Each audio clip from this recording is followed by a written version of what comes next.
So here we are into section 7.6, which deals with complex numbers and more specifically imaginary numbers. All right. So when we were working with polynomial equations, if you recall, what happened was we found that the degree of the equation would give us the maximum number of solutions. So if we had a second degree equation, for example, like x squared minus 1 equals 0, that would have at most 2 solutions because it had degree 2, right? So, and actually, in fact, that one has exactly 2 solutions, right? Positive and negative 1, because you would factor that as the difference of squares, x plus 1, x minus 1, so you'd have 2 solutions there. But then I say, well, what about the equation x squared plus 1 equals 0? It's again a second degree equation, so it would have a maximum of 2 solutions. But of course the problem was it didn't factor because it was the sum of squares and not the difference of squares, right? So if you were to graph this, right, because that was another method that we had of solving equations, was to solve them graphically.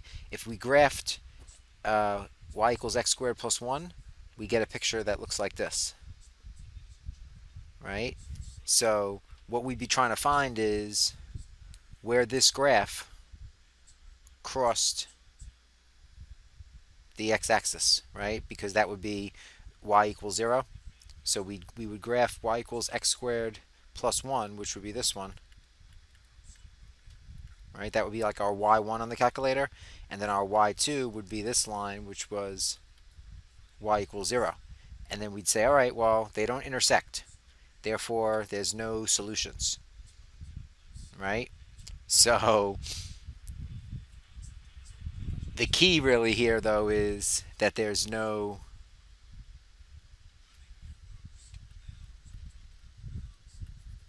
real solutions, right? That equation x squared plus 1 equals 0 has no real solutions. It actually has complex solutions, or we might say imaginary, right? We'll get into the distinction between imaginary and complex later. So that equation x squared plus 1 equals 0 would have 2 complex or imaginary solutions. All right. So just think about what you would do to solve that. What you could do is you could solve it by trying to use that square root property, which we had looked at. You would, isolate the x squared, so subtract 1, and then you would take the square root of both sides. And you remember when you take the square root in an equation, you have to take the positive and negative square root. So there's your 2 solutions, right? The positive or negative square root of negative 1. And then if you look in this little box here down the bottom, we have a definition which says that the imaginary unit, which we're going to call little I, is defined as the square root of negative 1, right? So I equals the square root of negative 1. So in other words, that equation there, x squared plus 1 equals 0, has 2 solutions, positive I and negative I. Okay? So that was the definition of the imaginary unit. It's just I equals the square root of negative 1. Okay? So now we get into the definition of the complex numbers, right? What is the set of complex numbers, right? You recall sets of numbers. You would have like the real numbers, the rational numbers, the irrational numbers, integers, things like that. Those are all sets of numbers. So now we have a new set of numbers called the complex numbers. All right? And complex numbers are always going to be able to be written in this form a plus bi, where a and b are real numbers. And of course the I there at the end of it, that's that square root of negative 1, right, which we referred to as the imaginary unit. So any complex number can be written in that form, a plus bi, a and b are real numbers. All right, and that form there, that a plus bi form, that's actually known as standard form.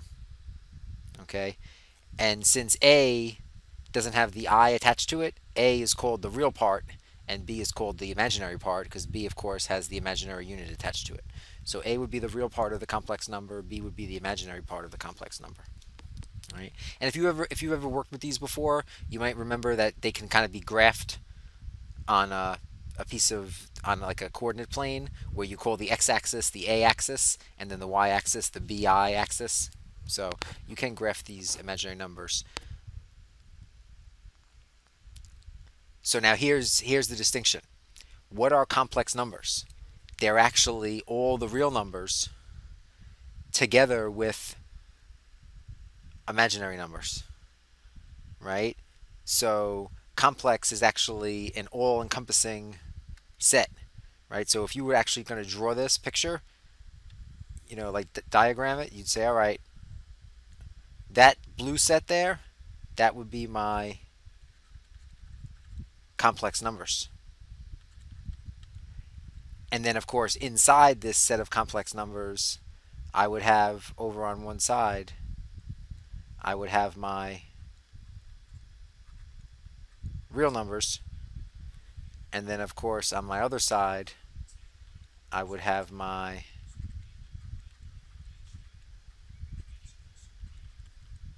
imaginary numbers.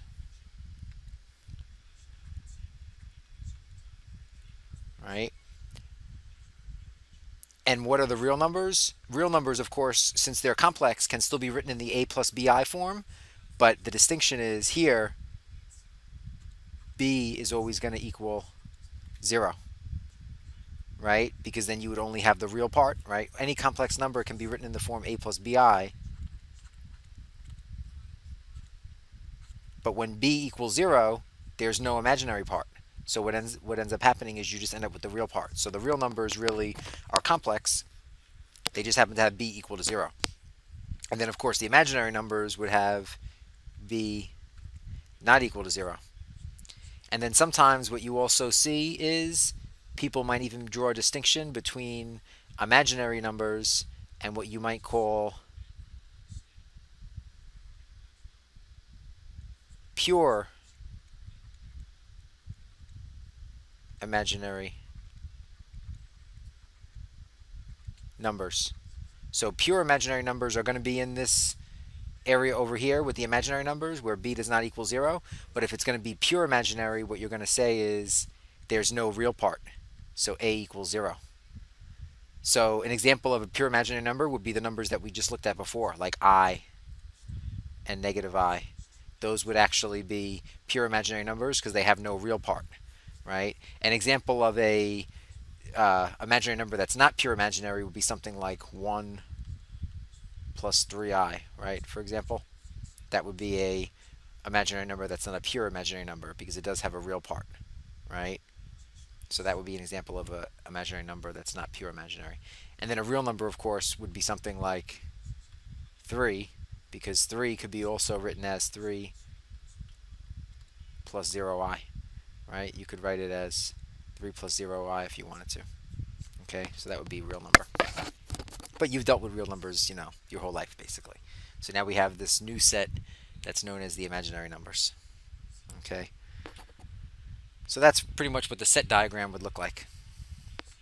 Okay. Now, we have this next little concept of powers of I, right? We said I was equal to the square root of negative 1, right? That was the definition of I.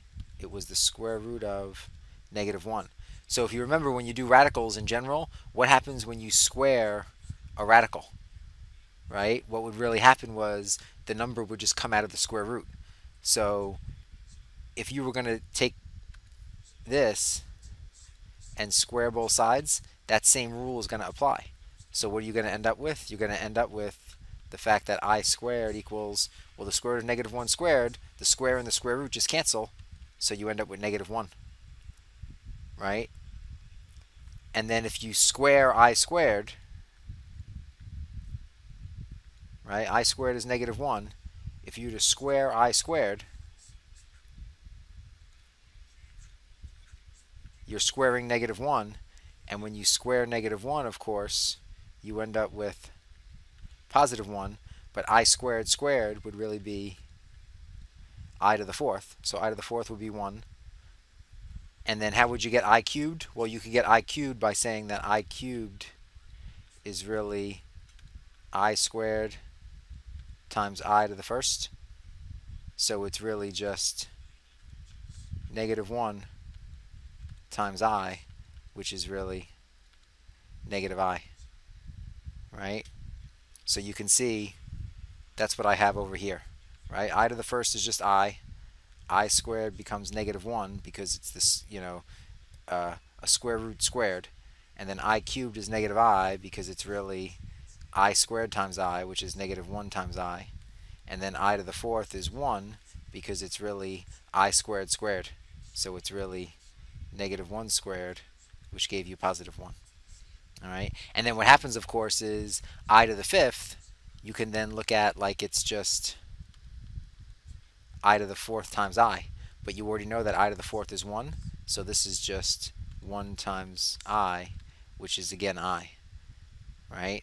So I to the fifth is really I to the first, basically. It's the same thing. I to the fifth equals I. And then what's going to happen is that pattern is going to continue. So then I to the sixth is going to be negative 1. I to the seventh is going to be negative I, so on and so forth. All right. So because that pattern continues, what you know is that you can always find any power of I very simply.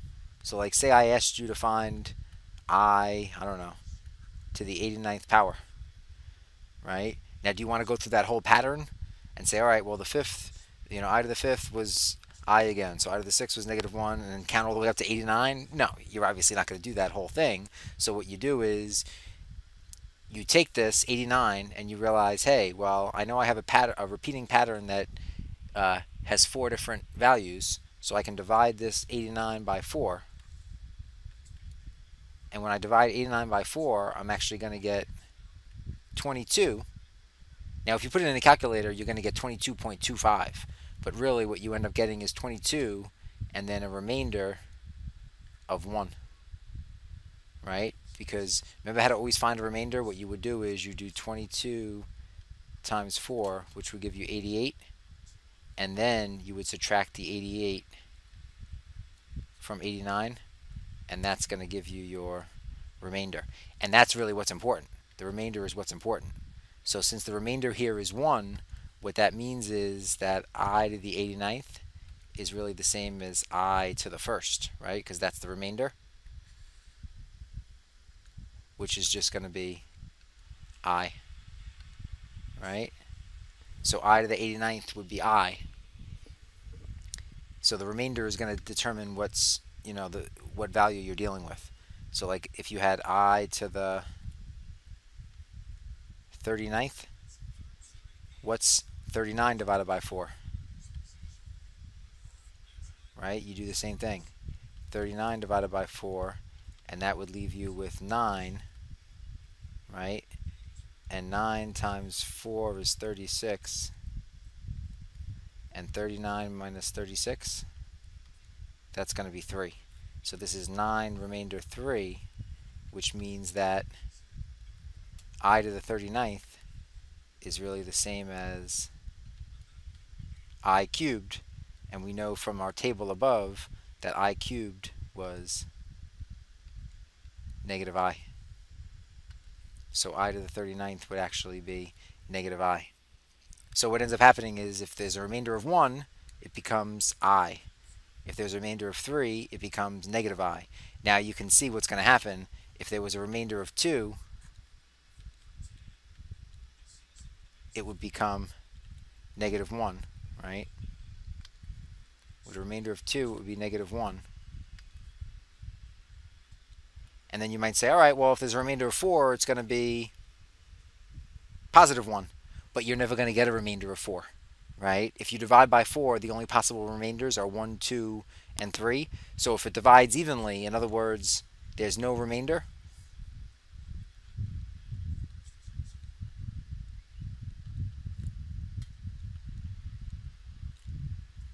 it's going to become the only one that's left over, of course, right? We have I, we have negative I, and we have negative 1. So if there's no remainder, it's going to become 1. But that might be confusing. Why? Like you might say, well, why when there's no remainder, it's 1? It really comes down to the fact that no remainder, you can think of it like it's to the 0 power, right? So think I to the 0.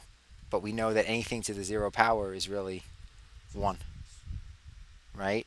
So when there's no remainder, if you're confused as to what the value should be, say, all right, well, no remainder means 0 power, so 0 power is always going to be 1.